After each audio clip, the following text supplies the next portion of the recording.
Let's take a look at some more of 8.02. Now this one here, we've got where we've got to join two lines, and we've got to say what's the gradient of two lines, or 2 points that are joined together with a line. Now there's a number of ways of doing this. First way, of course, is we could just join the lines up and see what that would come to. So let's go ahead and do that now.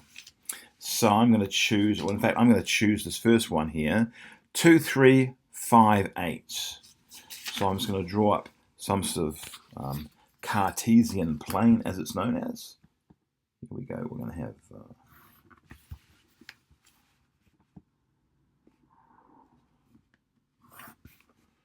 here we go. So we've got x and y, and we've got 2, 3, 2 along, 3 up. There it is. So it's 2, 3, 2, 3. And 5, 8. 5 along, 8 up, 5, 6, 7, 8. There it is. And we've got a line joining those two. We're going to actually draw straight. That's 5, 8. I'll draw it 5, 8. Now, it's important to note there are many ways we could actually do this. First of all, I'm just going to draw straight through there. And let's see what happens when I do. All right, so it actually does go through the origin. That's interesting. So the gradient here, it really is going 2 along, 3 up, and it's keeping doing that. Really, it's going 2 along, 3 up, and so on.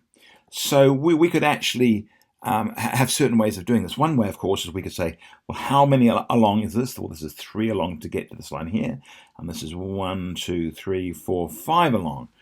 So this is 3 along, and this line here is 5 along. What we're doing is we're going from the leftmost point, which we've marked, to the rightmost point. In this case, I've gone 3 along, so the m value is 3 along.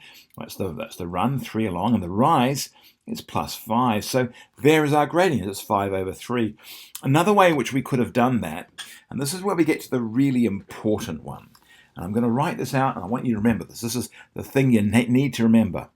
M is y2 minus y1 over x2 minus x1. Well, what does all that mean? We can designate either of the x values as x1 and x2. Doesn't matter which one we choose. So let's go ahead and do that. So I'm going to do that on a separate sheet of paper. Here it is. So I've got the 2 points, which is 5, 8 and 2, 3.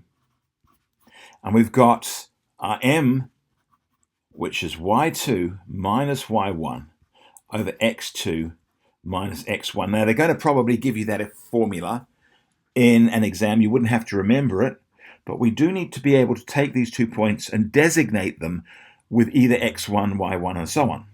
So this is x and y, this is x and y. But I'm going to call this one here x1. Doesn't matter, I could have called this one x1.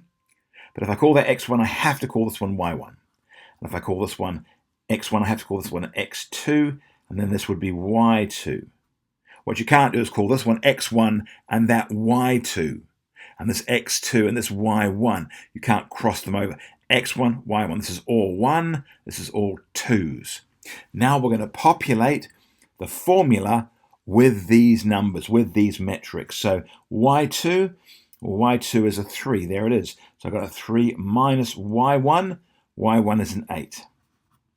And that's over... I've got an x2. What's x2? x2 is a 2 minus x1. Well, x1 is a 5. There it is. So where do I end up? 3 minus 8. Well, 3 minus 8 is minus 5. Over 2 minus 5 is minus 3. Of course, negative 5 divided by negative 3, and negative divided by negative is a positive.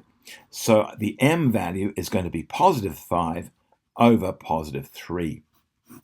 There is my solution, and you'll recall that's exactly what we had before. It was 5 over 3. So one way is to draw it all up.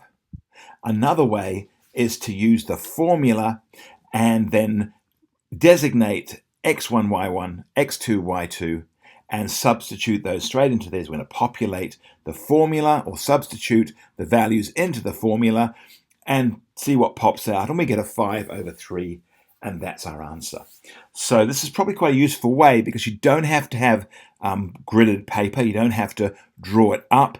And there's nothing here you'd actually have to count. And if you didn't have the squared paper and you tried to sketch it on paper here without the grid, it would be a little bit more tricky to do. So thoroughly recommended that you know how to use the formula.